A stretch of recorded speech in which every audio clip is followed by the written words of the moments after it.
नमस्कार दोस्तों, स्वागत है आप सभी का आपके अपने यूट्यूब चैनल आचार्य कुलम में। दोस्तों, आज का हमारा टॉपिक है वैदिक सभ्यता। इससे पहले हमने सिंधु सभ्यता कंप्लीट करी थी, किस तरीके से वहाँ पर क्या-क्या चीज़ें फैक्ट हैं, उसके कालीन जो सभ्यताएँ थी, जैसे कि चीन की सभ्यता, मेसोपोटामिया की सभ्यता, क्रीट की सभ्यता, उनको भी हमने डिस्कस किया था इससे पिछली वाली वीडियोज़ में। तो फिलहाल हम जो है आगे बढ़ रहे हैं भारत के इतिहास में, वैदिक सभ्यता किस तरीके से आगे हमारी आई और क्या-क्या चीज़ें यहाँ के फैक्ट हमारे याद होने चाहिए। सभ्यता के दौरान क्या-क्या चीज़ें रही हैं, उनको चलो कर लेते हैं और बिना किसी टाइम वेस्टिंग के आगे बढ़ते हैं। देखिए, वैदिक सभ्यता का जो समय काल रहा है वो 1500 बिफोर क्राइस्ट यानी कि बीसी यानी कि ईसा पूर्व से 600 ईसा पूर्व तक माना जाता है। ठीक है, इतिहास में यानी कि कब से कब तक भाई, 1500 ईसा पूर्व से 600 ईसा पूर्व तक। अगर आपको ध्यान रखना है कि सिंधु सभ्यता का अंतकाल कब माना जाता है, लगभग 1750 ईस्वी तक माना जाता है उसका अंतिम समय। तो लगभग 150 साल बाद हम ये कह सकते हैं कि गंगा के तटीय मैदानों पर जो है वैदिक सभ्यता फली फूली और 1500 ईसा पूर्व से 600 ईसा पूर्व तक इसका समय काल माना गया। 2500 ईसा पूर्व गंगा के सहायक नदियों और गंगा के तट पर इन्होंने बसना शुरू किया और 2500 ईसा पूर्व तक अगर हम बात यहाँ पर ध्यान से देखें कि 2500 ईसा पूर्व तक या फिर 1500 ईसा पूर्व तक भारत का भूगोल 5 भागों में बांटा जाता था अकॉर्डिंग टू द SCERT। सप्त सैंधव प्रदेश, ब्रह्मवर्त, ब्रह्मर्षि, आर्यव्रत, दक्षिणापथ।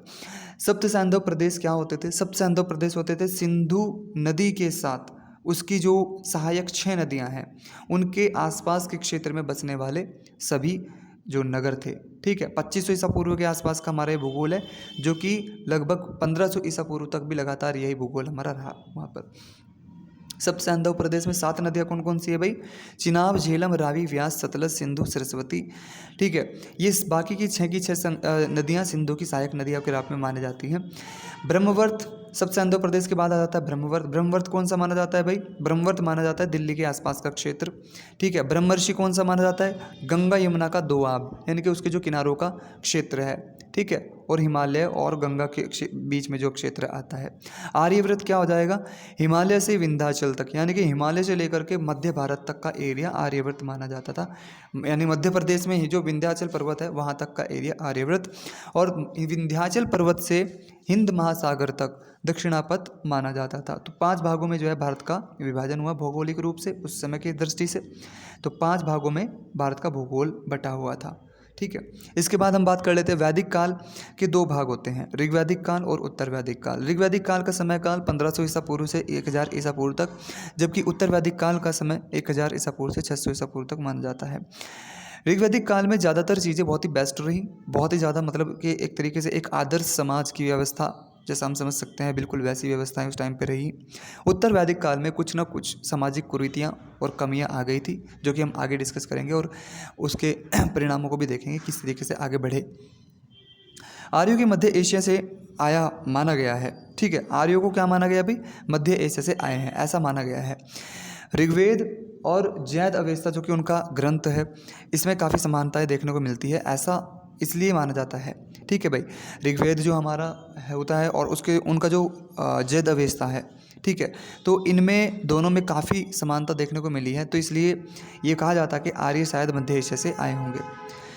खैर, ऋग्वेद तो सबसे प्राचीन ग्रंथ के रूप में माना जाता है, जैद अवेस्ता तो बाद में ही लिखा गया होगा, इतने तो कॉमन सेंस होनी चाहिए थी कि वहाँ पर बाद में गए होंगे। खैर चलो छोड़ो, वैदिक काल के नदियों के नाम क्या क्या हैं उसको देख लेते हैं। वैदिक काल में नदियों के नाम कुछ इस तरीके से लिए जाते थे। जो झेलम नदी को वितास्ता के नाम से जाना जाता था, चिनाब को अश्किनी, रावी को पुरुषिणी के नाम से जाना जाता था, व्यास को विपासा, सतलज को सतुद्री, गंडक नदी को सदानीरा के नाम से जाना जाता था, सरस्वती को सरस्वती के नाम से ही जाना जाता था, और सिंधु को इंडस के नाम से जाना जाता था या फिर सिंधु नदी के नाम से ही जाना जाता था। ठीक है, इंडस नाम तो जो है ये भारत में नहीं लिया जाता था इसका।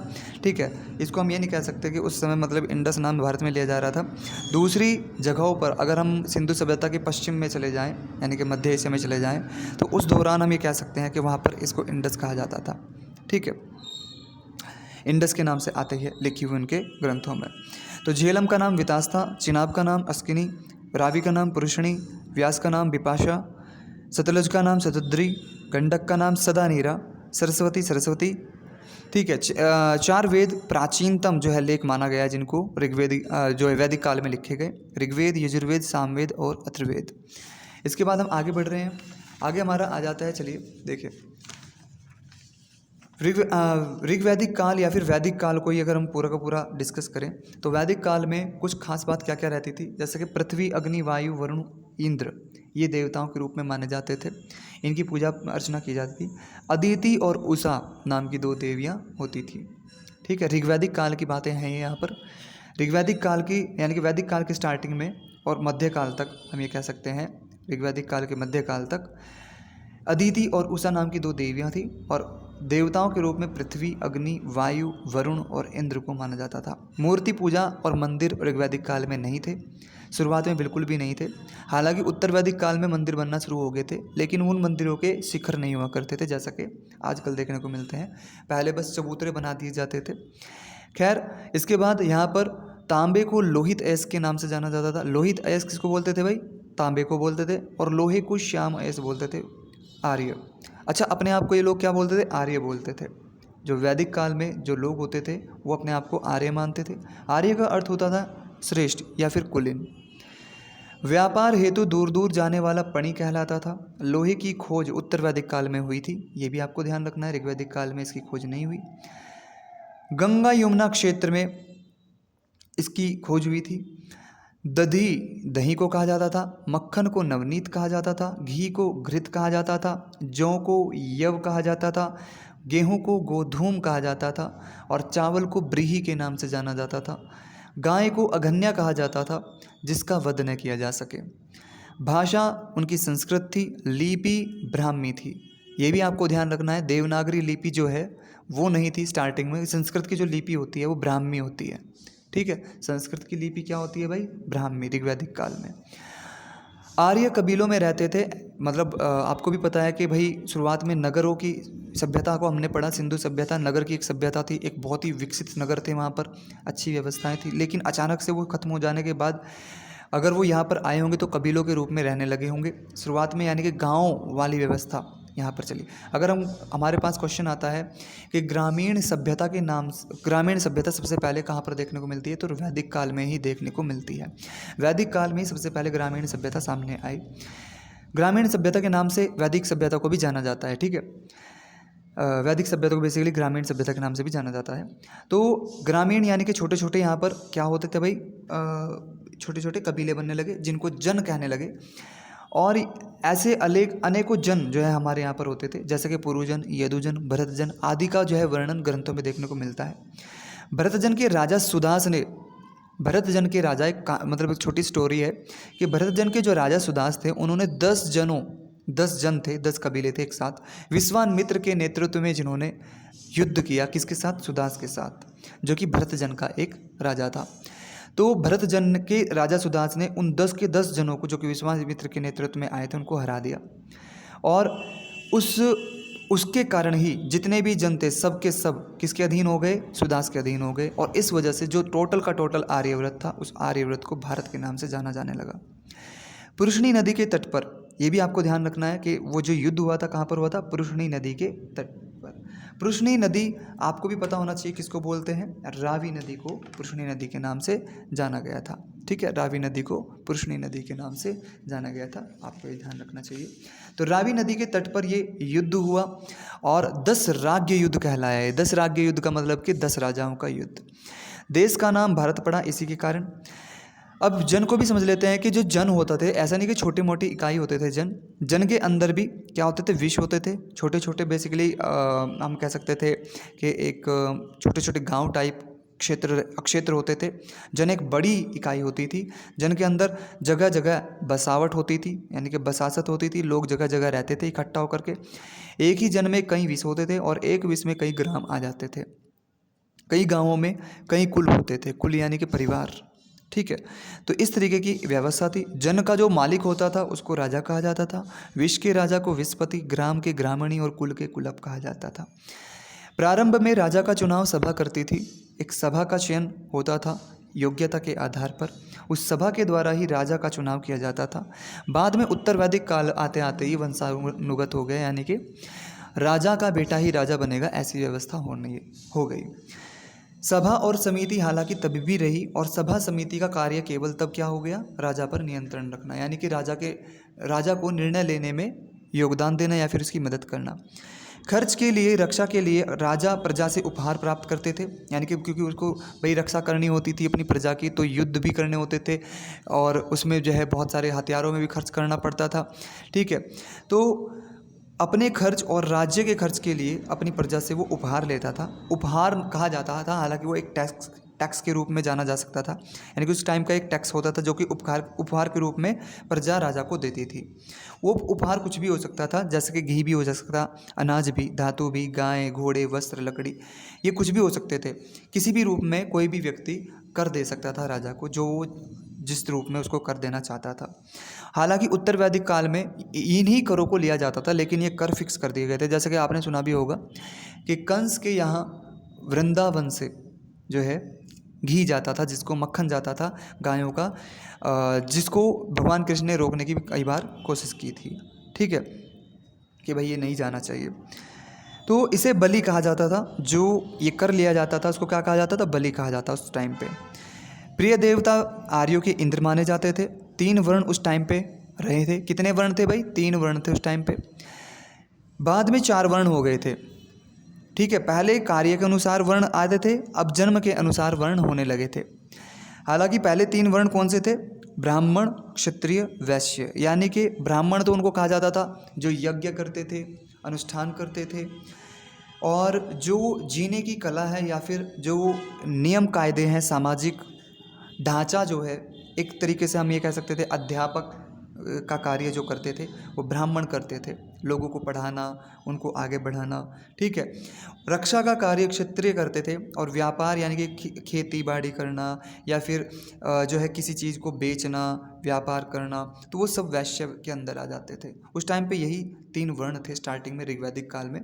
लेकिन होने ये लगा कि बाद में जब राजाओं के बीच में युद्ध होते थे तो क्या होता था कि जो राजा हार जाता था उसके यहाँ की प्रजा को वो राजा अपने यहाँ की प्रजा के लिए एक तरीके से गुलाम नियुक्त कर देता था। यानी कि ये कह देता था कि भाई ये वाली जो प्रजा है, जो हारे हुए राजा की प्रजा है, जीते हुए राजा के राज्य में उनको दास की तरह, एक नौकर की तरह रखा जाता था। एक इस तरीके की व्यवस्था चली।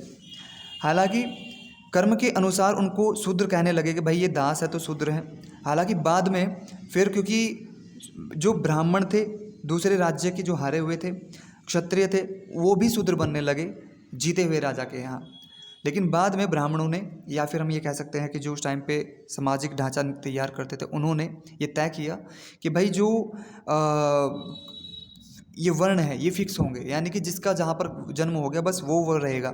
यानी कि चाहे जो कोई राजा हार रहा है, चाहे कोई जीत रहा है, कोई ब्राह्मण है तो वो ब्राह्मण के रूप में ही ट्रीट किया जाए, क्षत्रिय है तो क्षत्रिय के रूप में ही ट्रीट किया जाए, वैश्य है तो वैश्य के रूप में ही ट्रीट किया जाए, और शूद्र है तो शूद्र के रूप में ही उसको ट्रीट किया जाएगा।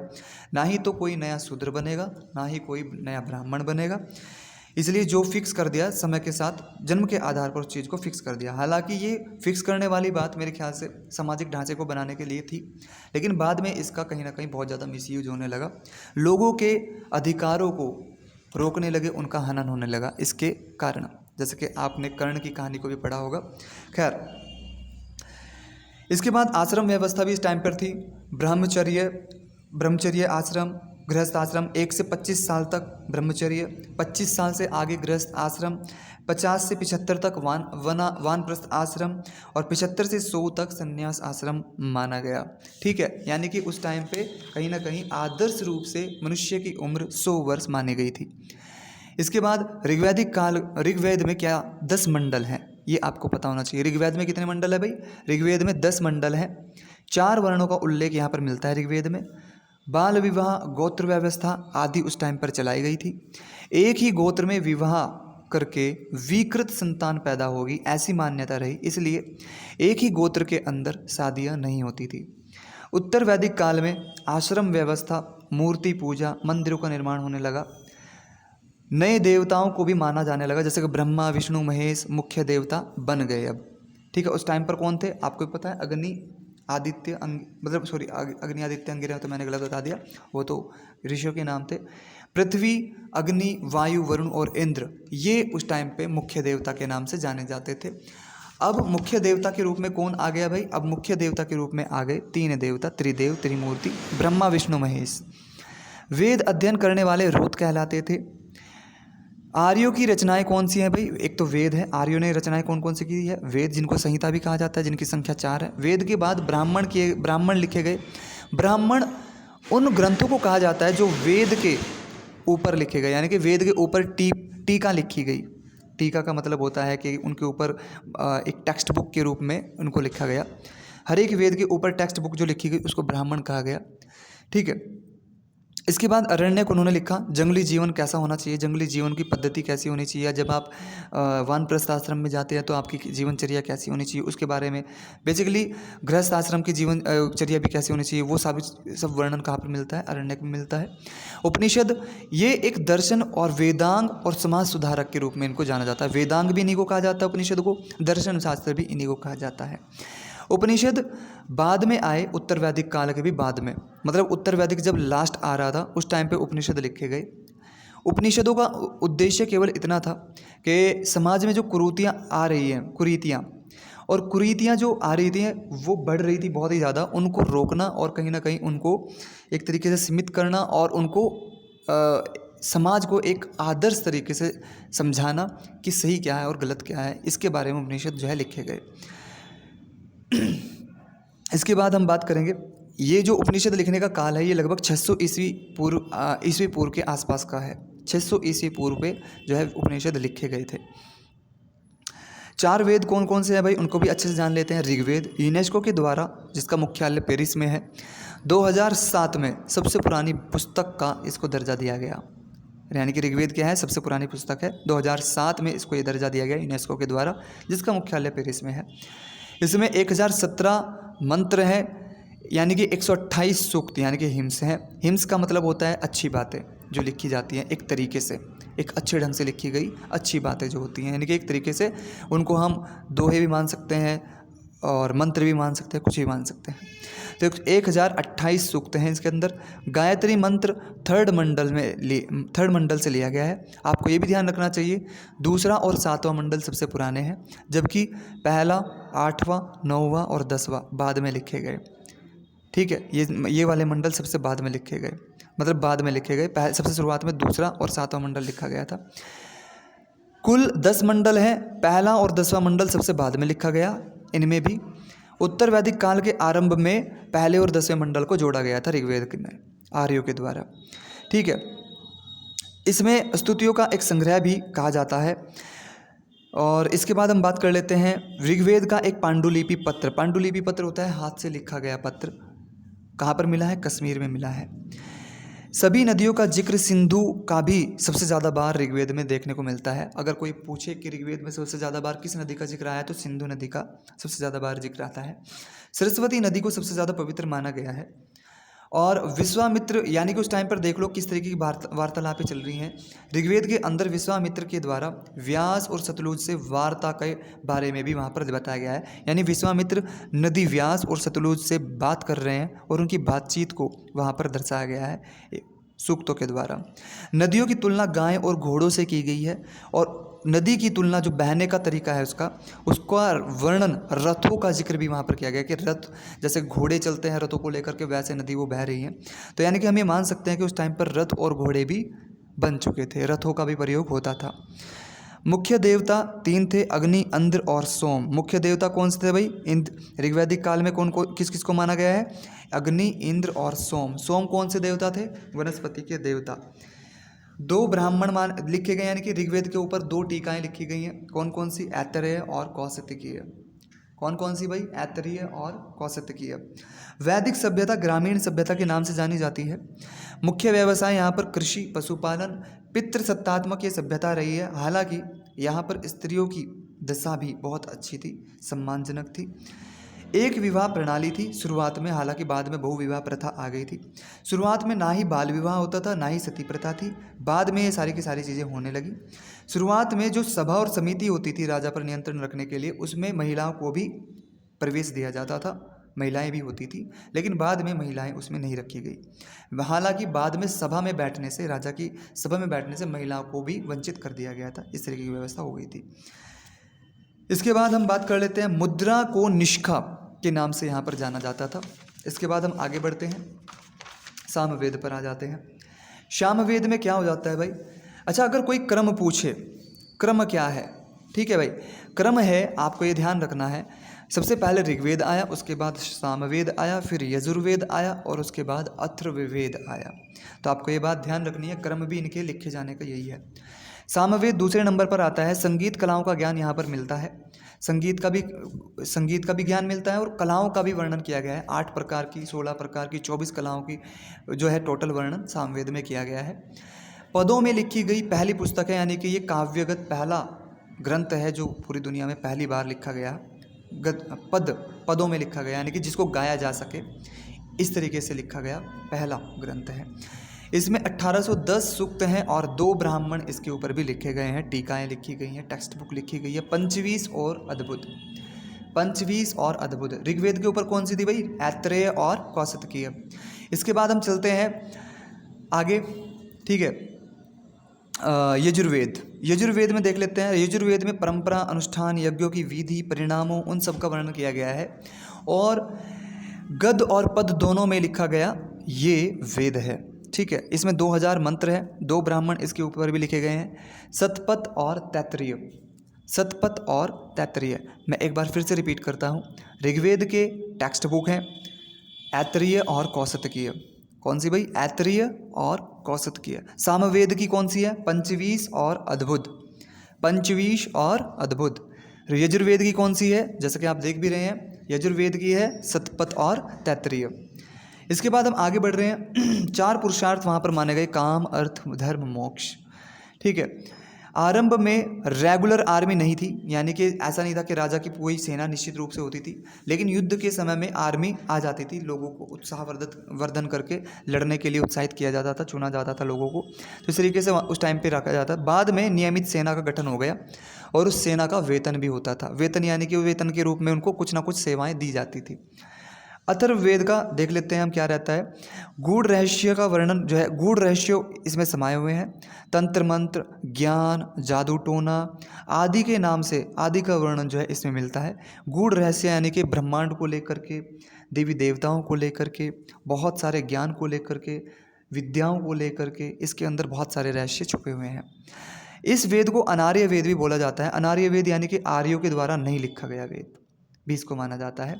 हालांकि ये भी आर्यों की ही देन है, ये भी हमारा फाइनल रहता है, लेकिन ये माना जाता है कुछ विद्वानों के द्वारा कि ये अनार्य वेद है, यानी कि आर्यों के द्वारा नहीं लिखा गया है, लेकिन फिर भी वैदिक काल का है तो आर्यों के द्वारा ही दिया गया, 4 वेदों में आता है।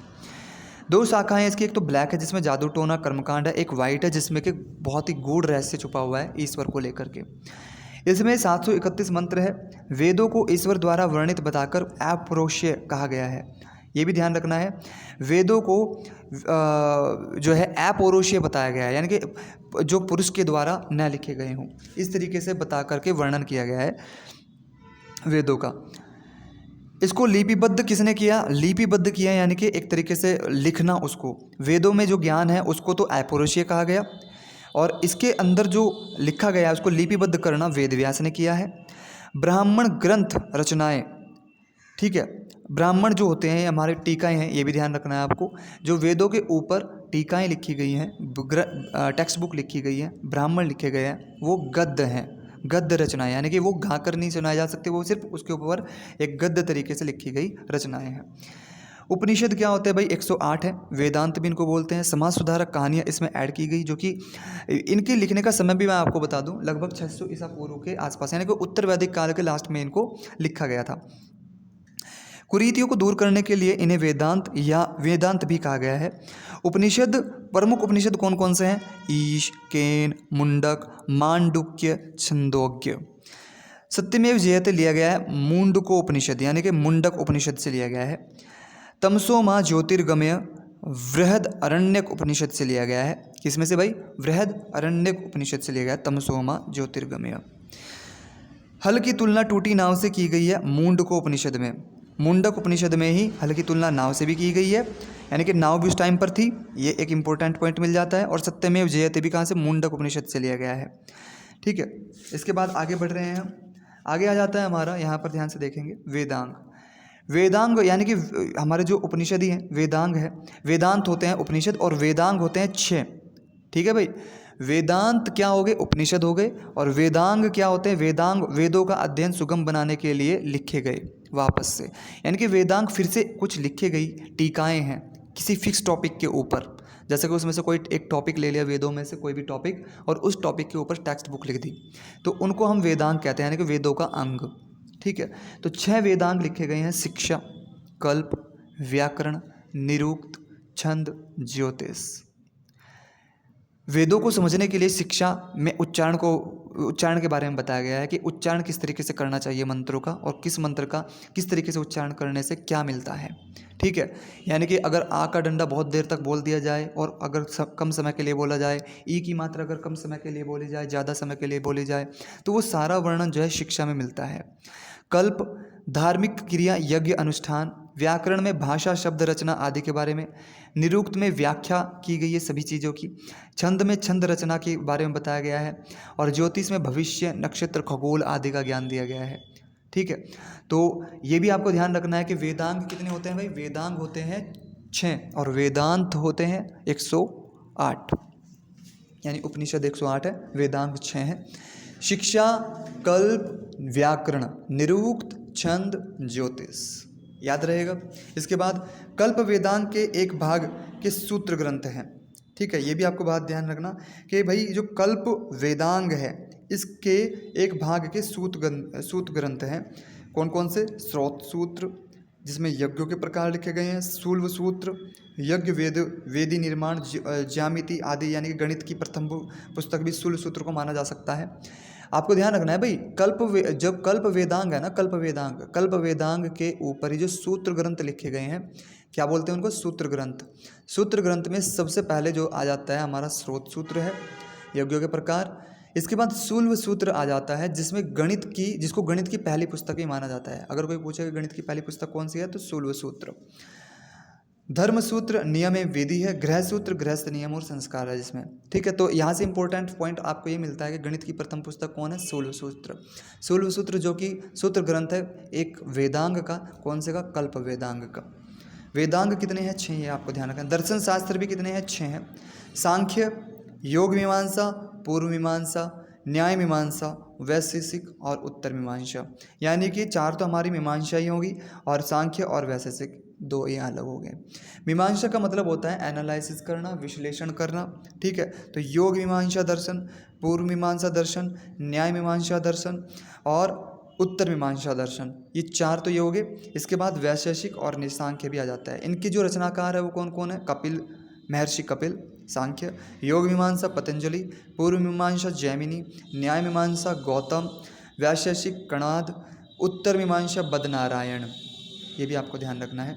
इसके बाद स्वर्ग के देवता कौन कौन से थे उस टाइम पर, ये भी आप ध्यान रखते हैं। और सबसे प्राचीन देवता जिसको माना जा सकता है, वरुण को माना जा सकता है वेदों के अनुसार। ठीक है, इसके बाद हम आगे बढ़ रहे हैं। अंतरिक्ष के देवता इंद्र, मारुत, रुद्र और पुनर्जन्य। ठीक है, पुरजन्य। चलो, पृथ्वी के देवता अग्नि, बृहस्पति, सोम, उषा, इनको भी आप याद रख सकते हैं। हालांकि एक बढ़िया लेवल के एग्ज़ाम के लिए इन चीज़ों को याद रखा जाना ठीक है। या जहाँ तक की हम बात करें यूपी पुलिस कांस्टेबल, वहाँ पर इन चीज़ों का बहुत ज़्यादा महत्व नहीं है। वहाँ पर केवल आपको ये ध्यान रखना, गणित की पहली पुस्तक शूल्व सूत्र है, जो कि भाग है कल्प सूत्र का। कल्प सूत्र एक वेदांग है। वेदांग कितने हैं, 6 हैं। यज्ञ के प्रकार भी आपको याद रखने की आवश्यकता नहीं है, हालांकि बड़े एग्जाम के लिए आपको याद रखने की ज़रूरत है। राजसूय, अग्निष्टोम, सोमयज्ञ, वाजपेय यज्ञ, अश्वमेघ यज्ञ, रात्रिष्टोम। किस लिए किया जाता है, राज्याभिषेक के राजसूय।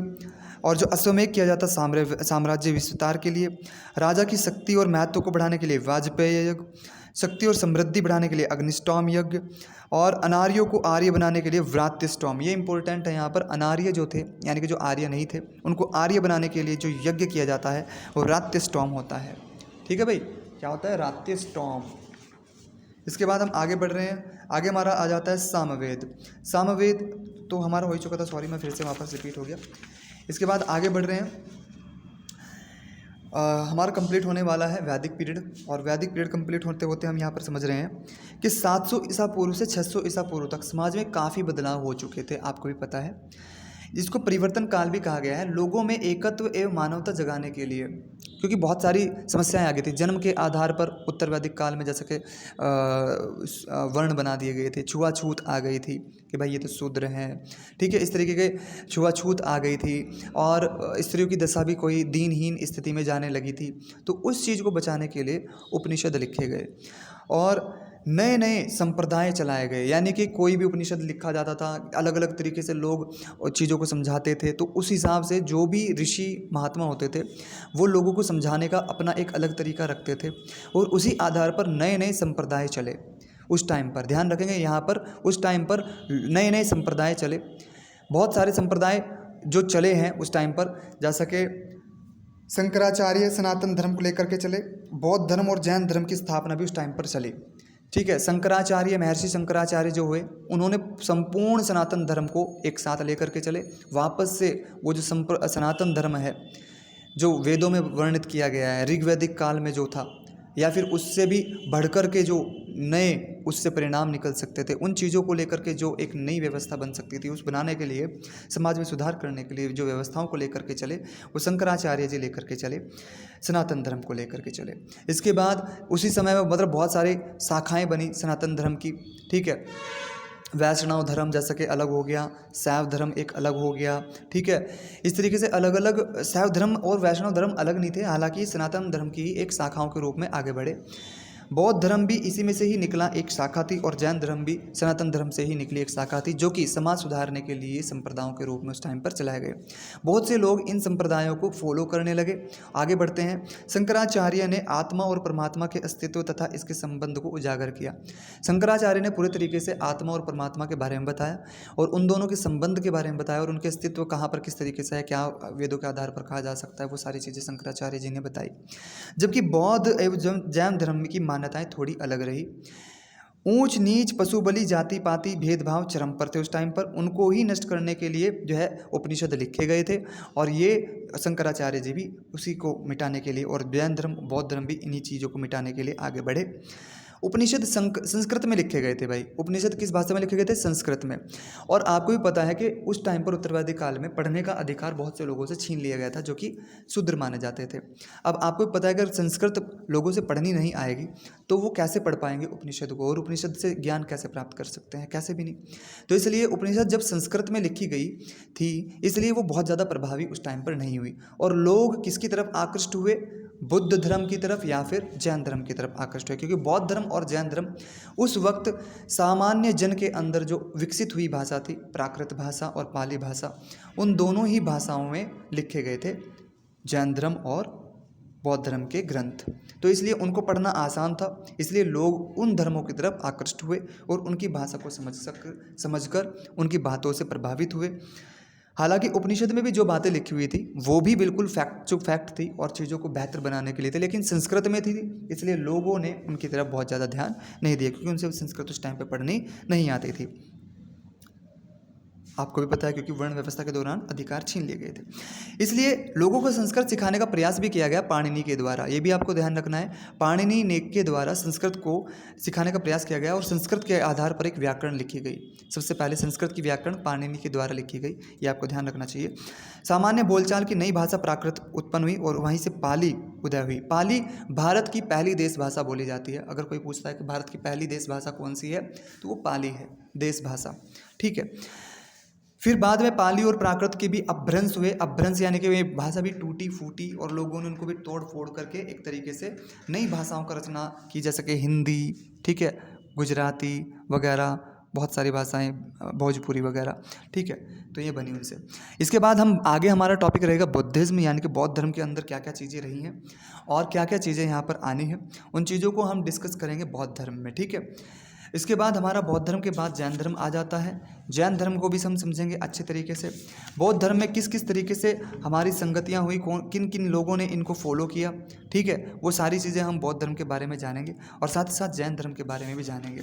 जैन धर्म को सब पढ़ने के बाद हम यहाँ पर जो सनातन धर्म है उसकी जो ये शाखाएं हैं, बौद्ध धर्म और जैन धर्म। उसके बाद वैष्णविज्म यानी कि वैष्णव धर्म के बारे में भी हम समझेंगे कि वैष्णव धर्म क्या था और शैव धर्म क्या था, इसको भी हम ध्यान से समझेंगे। और उसके बाद हम आगे बढ़ेंगे जनपद से महाजनपद की ओर। ठीक है, तो दोस्तों अगर आपको ये क्लास अच्छी लगी है तब क्लास को लाइक करें और शेयर करें, और मिलते हैं अगली वीडियो में। जल्दी ही आपको अगली वीडियो मिलेगी बुद्धिज़्म के ऊपर। ठीक है, तब तक के लिए नमस्कार, धन्यवाद।